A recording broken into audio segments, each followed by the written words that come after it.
नमस्ते विद्यार्थी मित्रों, आज हम पढ़ेंगे कक्षा 9वीं हिंदी चैप्टर 10वां, जिसका नाम है भारत गौरव। ये एक पद्य है। इसके लेखक हैं मैथिली शरण गुप्त। इनका जन्म सन 1886 ईस्वी सन और निधन सन 1964 ईस्वी सन में हुआ था। मैथिली शरण गुप्त का जन्म झांसी जिले के चिरगांव में हुआ था। बाल्यावस्था से ही कविता में इनकी रुचि थी। इनकी प्रारंभिक रचनाएं हिंदी की पत्रिका सरस्वती में प्रकाशित हुई और महावीर प्रसाद द्विवेदी के प्रोत्साहन ने इनके कवि व्यक्तित्व का परिष्कार कर दिया।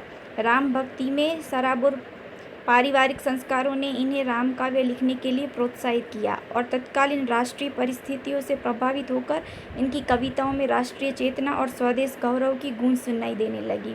इसी कारण ये राष्ट्र कवि के संबोधन से प्रसिद्ध हुए। भारत भारती, साकेत, पंचवटी, यशोधरा, विष्णुप्रिया आदि इनकी प्रमुख रचनाएं हैं। हिंदी साहित्य एवं शिक्षा के क्षेत्र में अनुपम योगदान के कारण इन्हें 1954 में पद्म भूषण की उपाधि से अलंकृत किया गया तथा राज्यसभा का सदस्य भी मनोनीत किया गया।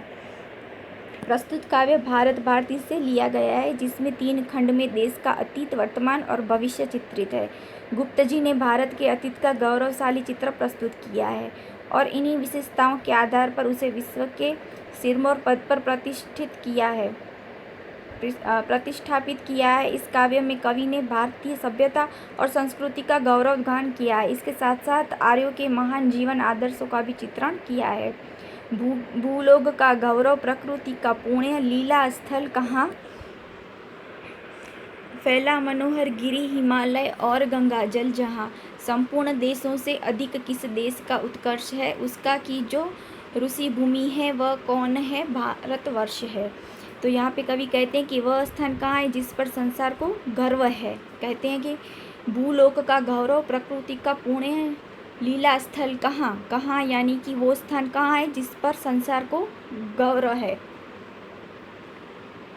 भूलोक यानी कि संसार, और जो प्रकृति की पवित्र क्रीड़ा भूमि है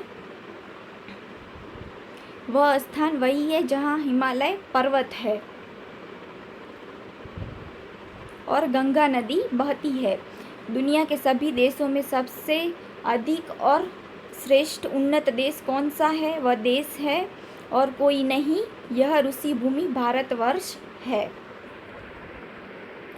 हाँ, वृद्ध भारतवर्ष ही संसार का सिरमौर है। ऐसा पुरातन देश कोई विश्व में क्या और है। भगवान की बहुभूतियों का यह प्रथम भंडार है। विधि ने किया नर सृष्टि का पहले यही विस्तार है। तो कहते हैं कवि कि हाँ, यह बूढ़ा भारतवर्ष संसार का सर्वश्रेष्ठ देश है। वृद्ध भारतवर्ष ही संसार का सिरमौर है। सिरमौर है यानी कि सरदार यानी कि श्रेष्ठ है।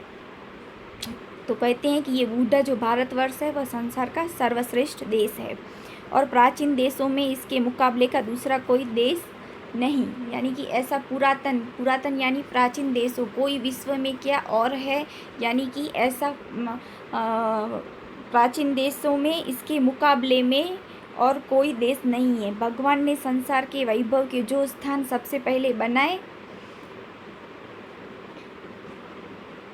उनका प्रथम संग्रह भंडार इसी देश में हुआ। ब्रह्मा ने मानव सृष्टि का विस्तार भी यहीं से किया। यह पूर्ण भूमि प्रसिद्ध है, इसके निवासी आर्य हैं। विद्या, कला, कौशल सबके जो प्रथम आचार्य है। संतान उनकी आज यद्यपि हम उद्योगति में पड़े, पर चिन्ह उनकी उच्चता के आज भी कुछ हैं खड़े। तो कहते हैं कि भारतवर्ष की यह पवित्र धरती सारे विश्व में प्रसिद्ध है और इस देश के निवासी आर्य हैं। कहते हैं कि विद्या, कला, कौशल सबके जो प्रथम आचार्य हैं और इसके निवासी आर्य हैं।